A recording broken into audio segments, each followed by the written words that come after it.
Indonesia buat kali pertama lebih maju daripada Malaysia.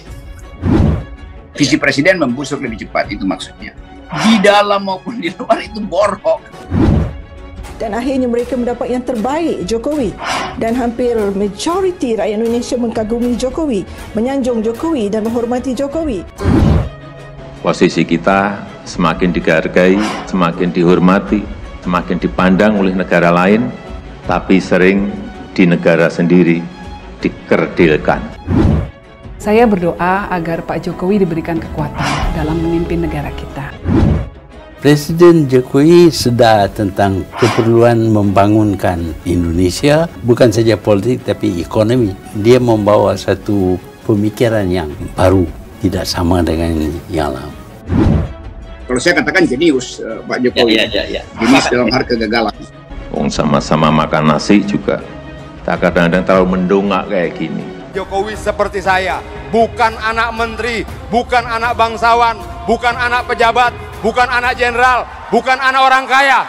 Dia sama seperti saya, sama seperti kita yang ada di sini, bukan anak siapa-siapa. Kalau Jokowi bisa jadi presiden, anak kita bisa jadi presiden.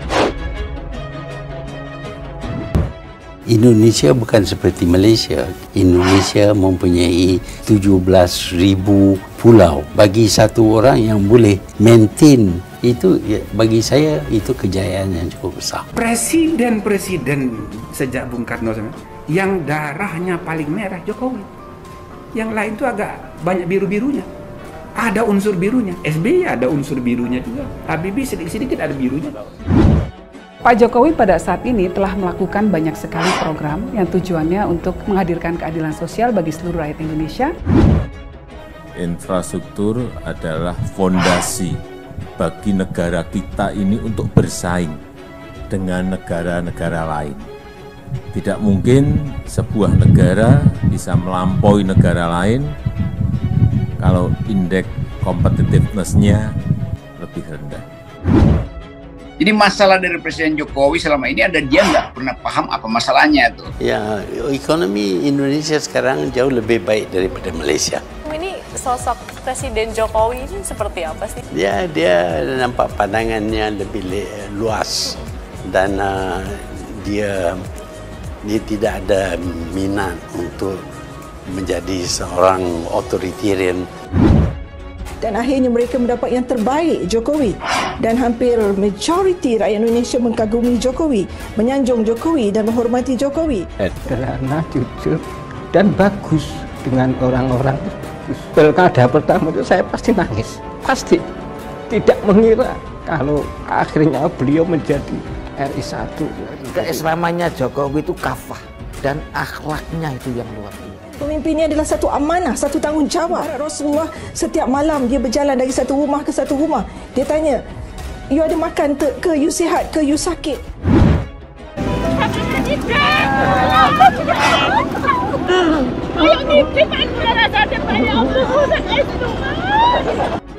Alhamdulillah Pak, senang sekali Pak. Senang sekali, malahan semalam saya kayak nggak bisa tidur Pak. Alhamdulillah. Bapak Jokowi, Bapak Presiden saya yang mengunjungi. Pertama-tama saya sangat berbahagia sekali pada pagi hari ini bisa bertemu dengan para petani maupun buruh tani. Saya berdoa agar Pak Jokowi diberikan kekuatan dalam memimpin negara kita. Kekuatan untuk bisa membawa Indonesia untuk mendapatkan mencapai potensi maksimalnya sebagai sebuah negara yang besar. Lebih besar untuk saya. Indonesia mempunyai ramai penduduk, banyak pulau-pulau, berasingan dan banyak bahasa. Saya tak mampu.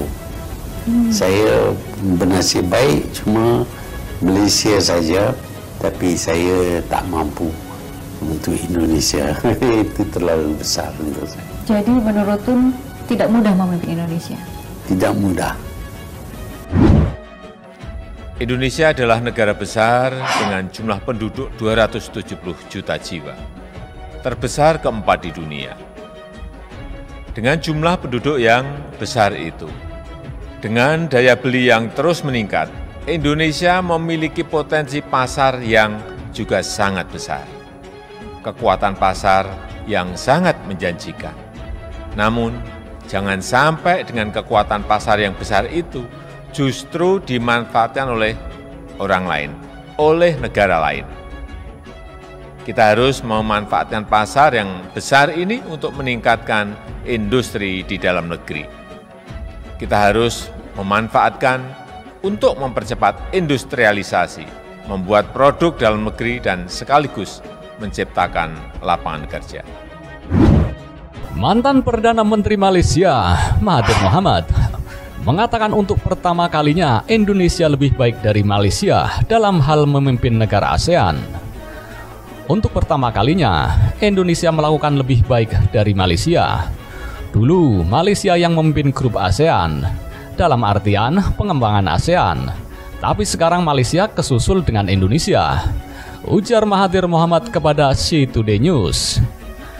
Tak hanya itu, Mahathir juga mengaku bahwa Indonesia saat ini kian aktif membuka hubungan diplomatik, baik di ranah domestik dan internasional.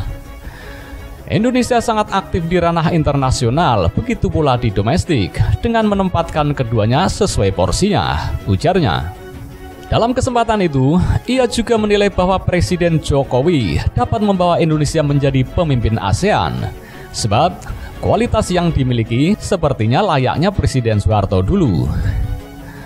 Sebelumnya, Indonesia pernah memimpin karena Presiden Soeharto yang menjadi anggota ASEAN tertua. Tetapi saat ini, Presiden Jokowi juga memiliki kualitas yang bagus untuk bisa menjadi pemimpin ASEAN, kata Mahathir Mohamad. Mahathir mengungkapkan bila ia memiliki hubungan baik dengan Presiden Jokowi. Keduanya saling melakukan pertemuan empat mata dan mendiskusikan hal banyak. Hubungan kami sangat baik setelah saya mengunjungi Jakarta untuk menemui Presiden Jokowi. Dan kami melakukan pertemuan empat mata saat tak ada orang lain di sekitar, dan kami membahas banyak hal, terangnya. Orang akhirnya nyari cara supaya hebat Presiden Jokowi, dan itu sebetulnya jadi kedunguan juga. Dan mental inlander itu, mental terjajah itu, mental inferior itu, jangan sampai ya hilang-hilang. Jangan juga ada yang memelihara gitu. Mental seperti itu jangan dipelihara. Kepikiran saya, jangan-jangan kita memiliki mental inlander, mental terjajah, mental inferior gara-gara DNA yang diturunkan di dalam mentalitas bangsa kita. Karena 350 tahun kita terjajah. Sebetulnya kan ya biasa aja lah, apa sih G20 juga kan gede-gede. Padahal G20 itu kan nggak ada soal dengan pertumbuhan ekonomi, dengan kesehatan kebijakan. Saya tidak ingin mental inferior, mental inlander masih bercokol di dalam mentalitas bangsa kita. Ada yang saya rasakan yang berbeda kalau dibandingkan dengan summit, dengan KTT sebelumnya di pertemuan itu. Banyak sekali permintaan bilateral, banyak sekali permintaan pertemuan bilateral dari negara-negara lain, negara-negara yang hadir saat itu.